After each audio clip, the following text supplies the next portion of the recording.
Viví durante aproximadamente una década con una intensa depresión. No era lo suficientemente valiente para quitarme la vida. Y así me automedicaba. Durante un largo periodo de tiempo vi psiquiatras, otros médicos. Intentaba entender mi condición y tratarla con la ayuda de la ciencia basada en evidencias puras. Ajá. Y en enero o febrero del año pasado vi a un terapeuta que dijo, quizás es otra cosa lo que tienes. Y lo describió como bancarrota espiritual. Y eso resonó conmigo. Y habiendo llegado a un lugar donde no tenía... Yo creo que es relevante mencionar de que ella pues fue nacida en el Medio Oriente, el Islam, entonces todos sabemos cómo es el Islam, ¿no? Cuál es su religión y cómo es tan como muy cerrada. Entonces siento que es muy importante mencionar de que ella pues también estuvo estrictamente desde la crianza, desde muy chiquita metida en lo que era el Islam por su familia. Eso explica por qué ella era muy activista en defensa de los derechos de las mujeres. Pero el Islam es, todos sabemos, y es terrible. Claro, Incluso en la sí. actualidad el trato de las Mucha mujeres. presión. Ahora todo encaja. Ella era del Islam, ella era musulmana. Por supuesto, no le gustaba el trato.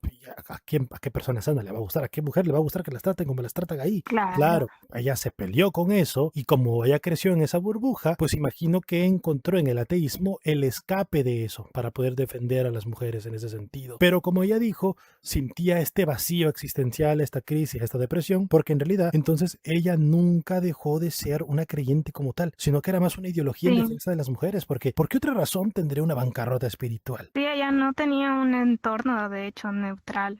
O sea, tenía una fuerte doctrina religiosa y esto también podría explicar que al declararse ella atea nunca logró como desligarse, como dices vos, de esta cultura religiosa y que fue impuesta desde la infancia.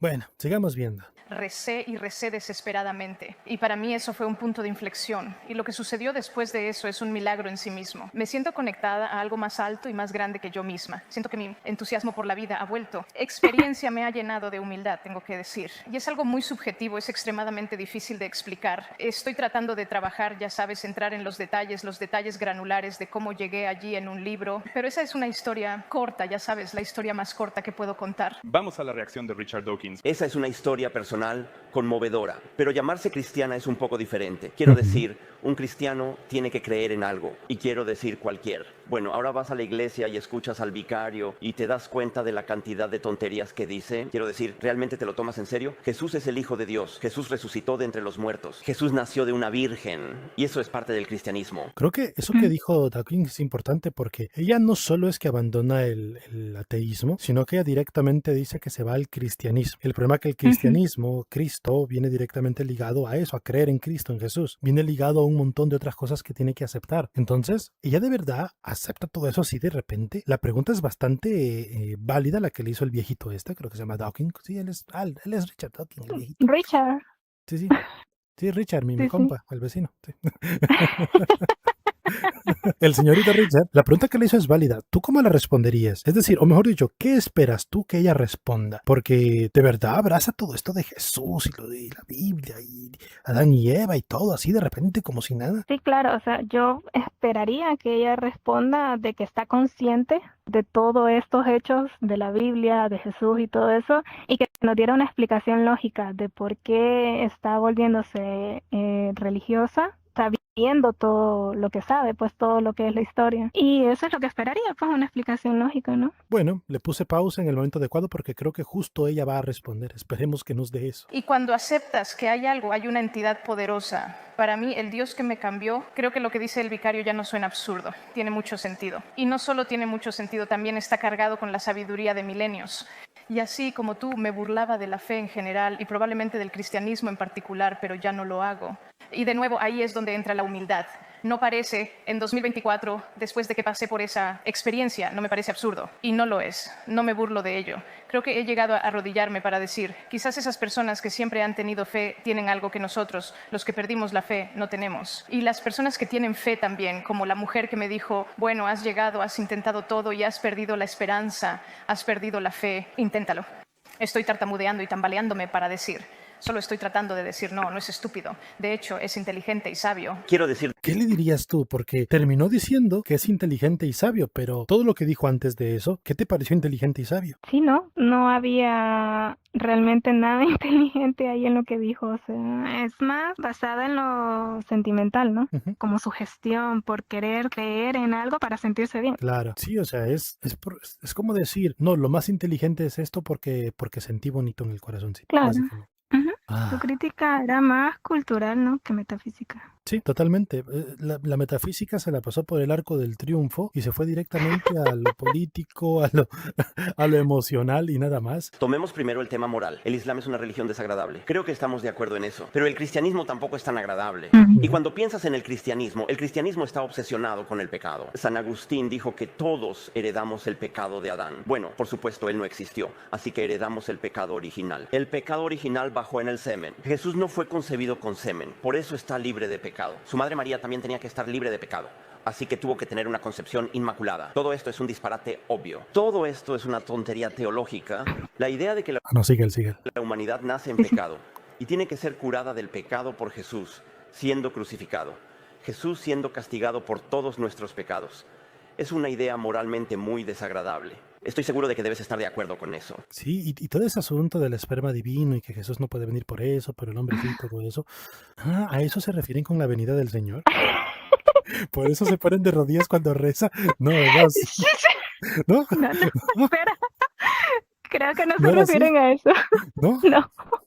Ah, Hijos bueno. míos, esperen la venida del Señor. Si esta mujer se hizo creyente únicamente por una cuestión emocional, pero aún así ella intelectualmente debería ser honesta y decir, sí, yo entiendo que hay muchos problemas, esto sigue sin tener sentido, pero estoy comenzando a estudiarlo y no tengo una respuesta todavía. Eso debería decir. Claro, Vamos a ver. es la respuesta más honesta que uno esperaría de alguien tan intelectual, tan Ujú. estudiosa, y pues que dijera la verdad, que Sí, no se inventara cosas. porque si yo fuese creyente, yo no me sentiría orgulloso de saber que una persona súper académica se hizo creyente por cuestiones emocionales y no académicas. Será como vergonzoso. Sería como Claro. aceptar que se cae en la creencia por debilidad emocional. Que ella, todo el contexto de ella es que pues estuvo en depresión, tuvo ansiedad, fue al psiquiatra y nada la alivió, excepto pues lo que el terapeuta le sugirió, ¿no? Encontrar espiritualmente un sentido. Y todo eso fue lo que el argumento de ella, la que lo hizo, pues, la que la hizo pues encontrar su paz. Pero Repito. ella tiene que ser honesta. Claro. Bueno, veamos si responde eso. Esperemos que sí. El mensaje del Islam,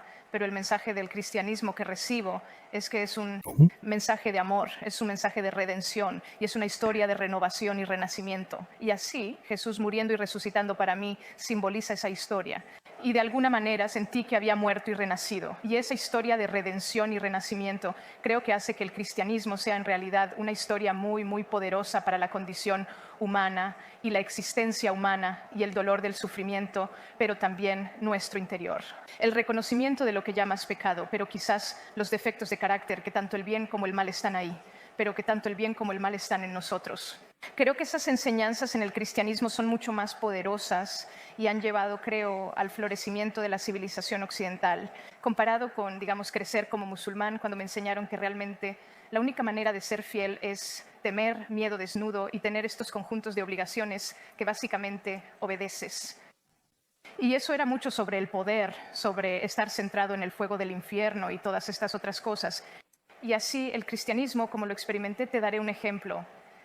Cuando era ateo y estaba recorriendo tanto los Estados Unidos como toda Europa, burlándome de los cristianos, burlándome de ellos, burlándome de la fe, como estás haciendo ahora. Querido Richard, estaba caminando con 6 o 7 hombres en cualquier momento, protegiéndome, armados por cosas que dije que eran ofensivas para los musulmanes. Los musulmanes pensaban que eran ofensivas para ellos. Los cristianos me escribían cartas diciendo, sabes, vamos a orar por ti, estás equivocado.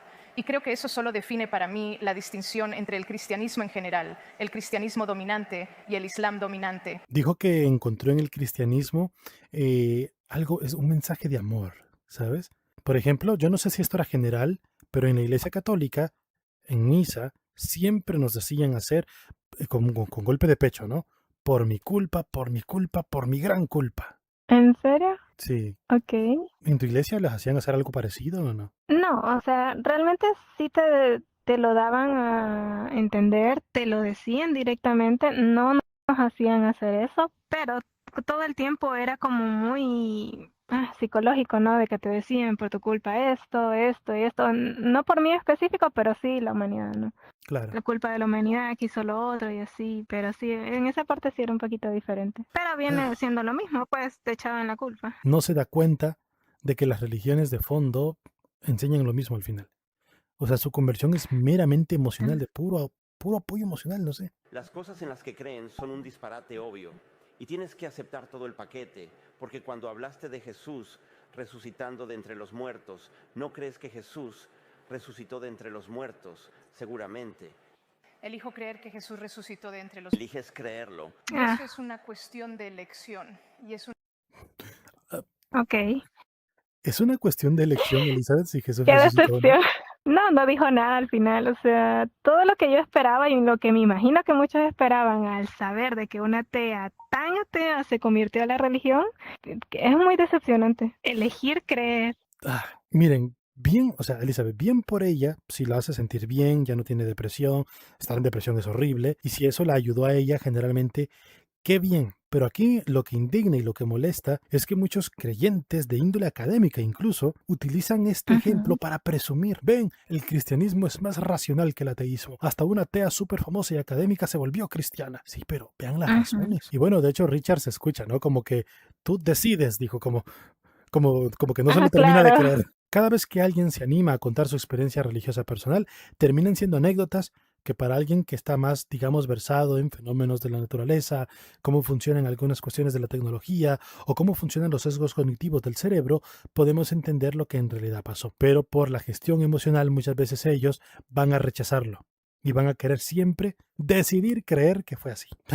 Estoy indignado. Saca la moto, Elizabeth. Vámonos de aquí. Sí, estoy indignada yo también. Ya me voy. Nos vemos, gente. Se cuidan. Chaito. Adiós. Sayonara. Bye, bye.